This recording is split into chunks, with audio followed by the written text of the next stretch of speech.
90 రోజుల కోర్సు పూర్తి చేస్తే చాలు 100% ప్లేస్మెంట్ సపోర్ట్ తో సాఫ్ట్వేర్ జాబ్ మీ సొంతం. వెంటనే కోడ్ జ్ఞాన్ డెస్టినేషన్ ని సంప్రదించండి. Welcome to Suman TV. నేను విజయ్. ప్రస్తుతం నేను పవన్ కళ్యాణ్ ప్రాతినిధ్యం వహిస్తున్నటువంటి పిఠాపురం నియోజకవర్గంలో ఉన్నాను. ఈ ప్లేస్ నేను నిల్చున్న ప్లేస్ ఇది ఎంతో టూరిస్ట్ గా చాలా ఫేమస్ ప్లేస్.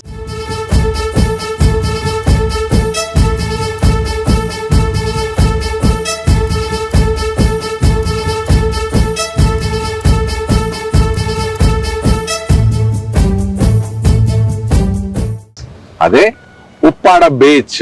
చాలా సినిమాల్లో చూస్తుంటారు. ఓవైపు పొలం, మరొక వైపు సముద్ర తీరం, మధ్యలో రోడ్డు. ముఖ్యంగా ఇటీవల వచ్చిన సినిమా గుర్తుందిగా, ఉప్పెన సినిమా అంతా కూడా ఇక్కడే షూట్ చేశారు. ఎస్, ప్రస్తుతం మనతో పాటు ఉన్నారు పొలిటికల్ అనలిస్ట్ చందు శ్రీనివాస్ గారు. ఉప్పాడ బీచ్ ని పవన్ కళ్యాణ్ ఎలా డెవలప్ చేయబోతున్నారు, దీన్ని ఎలా టూరిస్ట్ హబ్ గా మార్చబోతున్నారు, మొత్తం డీటెయిల్స్ అన్ని కూడా ఆయన ద్వారా తెలుసుకునే ప్రయత్నం చేద్దాం. Hi sir. విజయ్ గారు, ఎప్పుడు స్టూడియోలో పవన్ కళ్యాణ్ గారి అభివృద్ధి, పవన్ కళ్యాణ్ గారి సక్సెస్ఫుల్ జర్నీ, పొలిటికల్ గా ఆయన ఇప్పటి వరకు ఎలా గ్రాఫ్ పెంచుకుంటూ వచ్చారు, అవన్నీ కూడా మాట్లాడారు. ప్రజెంట్ మనం జనసేన పార్టీ 12వ ఆవిర్భావ సభ కవరేజ్ కోసం వచ్చాం. సో ప్రజెంట్ ఉప్పాడి బీచ్ దగ్గర ఉన్నాం. సో బీచ్ కి సంబంధించి అంటే ఈ లొకేషన్ మీరు చూసారు, ఆల్రెడీ తడిచిపోయినారు మీరు. ఉధృతికి పలకరించాయి. ఎలా ఉంది ప్లేస్? ఎలా అద్భుతం సార్, అద్భుతం, అమోహం.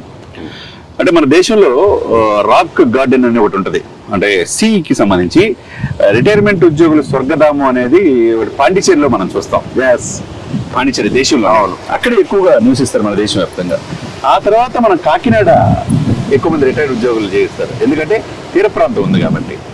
అది ఆ పోర్టు కావచ్చు, ఆనాటి కాకినాడ నుంచి వచ్చిన ఈ ఉప్పాడ బీచ్ అందాలు కావచ్చు, ఏదైనా కావచ్చు, ప్రకృతి రమణీయతకి మారిపోయారు. అటువంటిది అదృష్టం కొద్దీ పవన్ కళ్యాణ్ గారి యొక్క పిఠాపురంలో ఈ ఉప్పాడ బీచ్ కూడా ఉండటం, చాలా మత్స్యకారులు ఎక్కువ మంది ఇక్కడ నివసిస్తాం.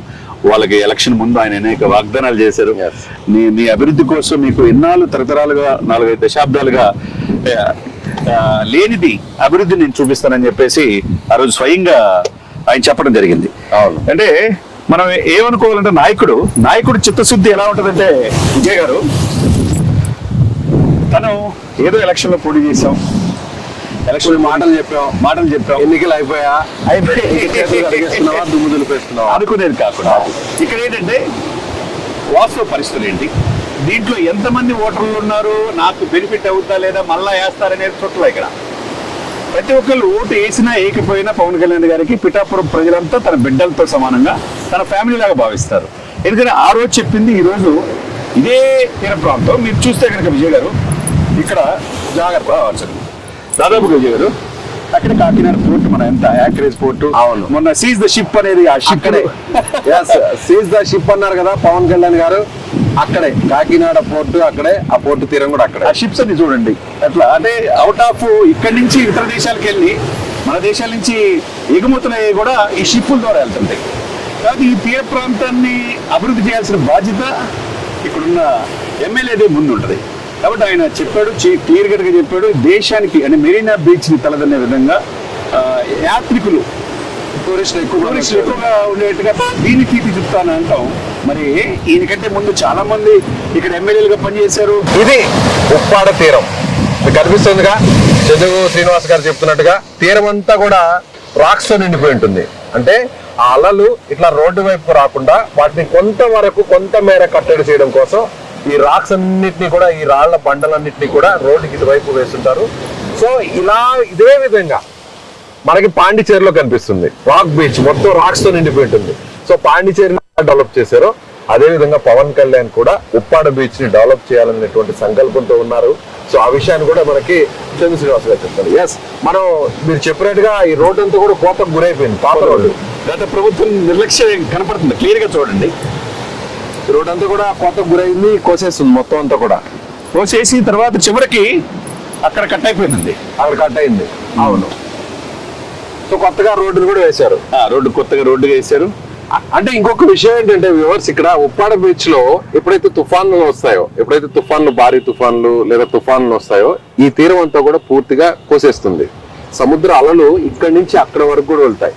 అలా ఈ రోడ్ అంతా కూడా పూర్తిగా ఏముండదు, ప్రతిసారి కూడా తుఫాన్ వచ్చిన ప్రతిసారి కూడా కొత్త రోడ్లు వేసుకోవాల్సిన పరిస్థితి. మనం ఇక్కడ నిల్చుకున్న ప్రాంతం కంటే చంద్ర శ్రీనివాస్ గారు అటువైపు చూస్తున్నారా, దాదాపు అక్కడ వరకు కూడా రోడ్లు ఉన్నాయి గతంలో. నేను ఇక్కడికి వచ్చాక మత్స్యకారులతో మాట్లాడితే వాళ్ళు స్థానికులు అప్పుడు కూడా ఏమన్నారంటే వాళ్ళు ఇక్కడ నుంచి మనకు అలలు కనిపిస్తున్నాయి కదా, ఒకసారి చూడండి, అక్కడ కూడా రోడ్లు ఉండేవి గతంలో. అలా తుఫాన్ల దాటికి ఈ అలలన్నింటినీ కూడా ఆ రోడ్డును కట్ చేసేస్తూ ముందుకు వస్తూ ఉంది, సముద్ర తీరం ముందుకు వస్తూ ఉంది. అలా ప్రతి ఏడాది కూడా కొన్ని మీటర్లు కోసుకుపోతుంది. దీనికోసం ప్రత్యేకంగా పవన్ కళ్యాణ్ గారు కూడా ఒక మాట చెప్పారు, ఒక రిటైనింగ్ వాల్ ను కూడా కంప్లీట్ గా నిర్మిస్తానని కూడా ఆయన అన్నారు.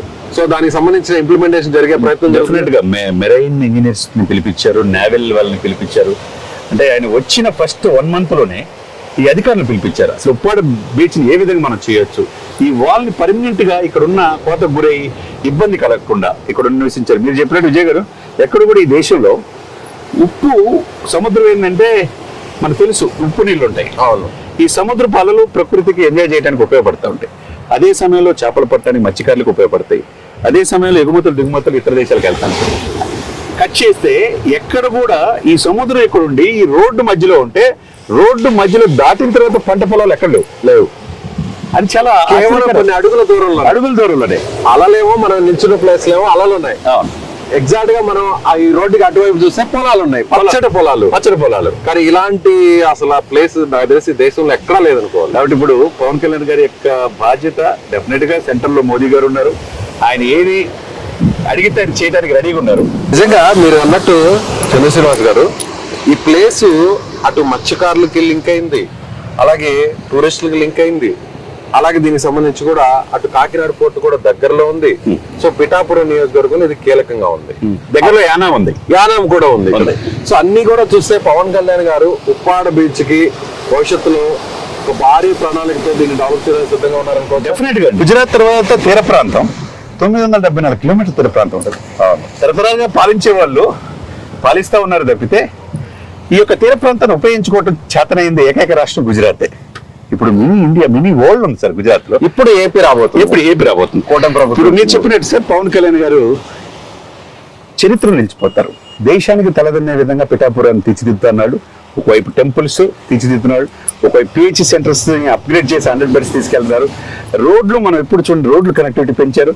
తర్వాత ఇది అత్యంత పవిత్రమైన పుణ్యక్షేత్రం పిఠాపురం. అటువంటిది ఆయన గెలవటం, ఆయన ప్రజలు కూడా ఏమనుకుంటున్నారు, మనం పొద్దున్న చూస్తా ఉంటే మా అదృష్టం పవన్ కళ్యాణ్ గారు రావటం అంటున్నారు. ఇకపోతే ఆయన శాశ్వత చిరునామాకి ఇక్కడే ఉంటారంటున్నాడు. కాబట్టి ఇక్కడ దీన్ని మీరు అన్నట్టు ఆ రోజు నుంచి ఇప్పటి వరకు పాండిచ్చేరి రాక్ బీచ్ అనేది వండర్ఫుల్ బీచ్. ఆ తర్వాత అవకాశం ఉప్పాడ బీచ్ కొంది. మీరు ఇందాక చెప్పినట్టుగా బుచ్చిబాబు ఇక్కడే ఉప్పాడికి చెందిన వ్యక్తే. రామ్ చరణ్ గారితో కూడా ఇప్పుడు సినిమా చేయబోతున్నారు. మరి అదే ఉప్పిన షూటింగ్ అంతా కూడా ఈ తీర ప్రాంతంలో దాదాపు 1 month జరిగింది. అది మనం చూసాను. మీరు అన్నట్టు భవిష్యత్తులో ఈ ప్రాంతం సినిమాలకు కూడా, సినిమా షూటింగ్ డెఫినెట్ గా పవన్ కళ్యాణ్ సినిమా కూడా ఇక్కడ వచ్చే అవకాశం ఉందంటారు. అప్పుడు ఆయన చేయాలి, చేస్తే నాకెందుకో అది అనిపిస్తుంది. ఎందుకంటే పవన్ కళ్యాణ్ గారు ఏ ప్లేస్ కి వెళ్ళినా గారు, పవన్ కళ్యాణ్ గారు ఏ ప్లేస్ లో అడుగు పెట్టినా కూడా అదొక ఫేమస్ అయిపోతుంది. సో పిఠాపురం మనం ఆబ్వియస్లీ చూసాం, అరకు చూసాం, అరకు కాఫీ చూడండి నెక్స్ట్ లెవెల్ వెళ్ళిపోయింది. అంటే ఈ ప్లేస్ కి గుర్తింపు రావాలి, ఈ టూరిస్ట్ ప్లేస్ ని అందరూ కూడా ఐడెంటిఫై చేయాలి దేశవ్యాప్తంగా. అంటే పవన్ కళ్యాణ్ గారు ఇక్కడ షూటింగ్ జరిగితేనే ఆటోమేటిక్ గా ఒక గుర్తింపు వస్తుంది. తప్పకుండా టూరిజం గా ఎక్కడికో. ఇక్కడున్న ప్రజలకి, ఇక్కడున్న మత్స్యకారులకి మీరు అన్నట్టు ఈ వాల్ అనేది ఒకటి ఉండాలి వాళ్ళకి రక్షణకి. తర్వాత వాళ్ళకి కోతకు గురైనప్పుడు ఇబ్బంది పరంగా వాళ్ళ పునరావాసం కల్పించాలి. అతి ముఖ్యంగా ఏంటంటే దీని తీర ప్రాంతంగా ఎట్లా డెవలప్ చేస్తారనేది మొన్న మీరు నిన్న చెప్పినట్టుగా మెరైన్ ఇంజనీర్స్ ని విత్ ఇన్ 1 month లో గెలిచిన ఎమ్మటే వాళ్ళందరినీ పిలిపించారు. ఆర్మీ, నేవీ, ఎయిర్ ఫోర్స్ అని పిలిపించి ఏ విధంగా దీన్ని తీర ప్రాంతాన్ని తీర్చిదిద్దాలి, ఎంత ఖర్చు అయిన పర్లా సెంట్రల్ అవసరమైతే ఈ యొక్క సీ కోస్ట్లకి అభివృద్ధికి ఫండ్స్ ఉంటాయి, అది ఇచ్చే అవకాశం ఉంది. ఎదురికి సీఎం, డిప్యూటీ సీఎం గారు చంద్రబాబు గారు కూడా ఈ అభివృద్ధికి అందులో ఆయన లీడర్ కాబట్టి కుప్పని ఏ విధంగా శాశ్వత చిరునామాగా చంద్రబాబు నాయుడు గారు చేసుకున్నారో పిఠాపురం పవన్ కళ్యాణ్ గారి శాశ్వత చిరునామా అవుతుందండి. దాంట్లో ఇటువంటిది పర్యాటక కేంద్రం ఉప్పాడ బీచ్ అనేది చరిత్రలో నిలిచిపోయింది. అది పవన్ కళ్యాణ్ గారు చేయగలరనే నమ్మకం 100% ఉందన్నమాట. Right sir, thank you. So ఇది చంద్ర శ్రీనివాస్ గారు చెప్తున్నట్టుగా ఉప్పాడ బీచ్ అనేది ఇంకా భవిష్యత్తులో రాబోయేటువంటి 4 సంవత్సరాల్లో ఈ కూటమి ప్రభుత్వం అధికారం ఉన్న సమయంలో జాతీయ స్థాయిలో దీనికి పర్యాటకంగా ఒక గుర్తింపు తీసుకురాబోతున్నారు. మరొక విషయం కూడా ఏంటంటే సినిమా షూటింగ్లకు కూడా ఉప్పాడ బీచ్ ఇక కేంద్రంగా మారబోతుంది. ఎందుకంటే ఇక్కడికి దగ్గరలోనే కాకినాడ పోర్ట్ ఉంది, అదేవిధంగా విశాఖపట్నం ఉంది, అదేవిధంగా అరకు కూడా ఉంది. సో అటు బీచ్ గా సముద్ర తీర ప్రాంతం కావాలంటే ఉప్పాడకి రావచ్చు, పక్కనే అటవీ ప్రాంతం కావాలంటే అరకుకు వెళ్ళొచ్చు, అదేవిధంగా నగర ప్రాంతం కావాలంటే విశాఖ సిటీకి వెళ్ళొచ్చు, సో పోర్ట్ కావాలంటే కాకినాడ పోర్టుకు వెళ్ళొచ్చు. ఎటు చూసినా కూడా ఉప్పాడ బీచ్ అనేది సినిమా షూటింగ్లకు అడ్డగా మారిపోతుంది, డెవలప్మెంట్ కు టూరిజం కు హబ్ గా మారిపోతుంది. సో మీరేమనుకుంటున్నారు? పవన్ కళ్యాణ్ ఉప్పాడ బీచ్ ను ఆ స్థాయిలో జాతీయ స్థాయిలో అభివృద్ధి చేయబోతున్నారు కాబట్టి మీ అభిప్రాయం ఏంటో ఖచ్చితంగా కామెంట్ బాక్స్ లో తెలియచేయండి. కెమెరామెన్ శివ శ్రీనితో విజయ్, సుమన్ టీవీ, ఉప్పాడ బీచ్ నుంచి.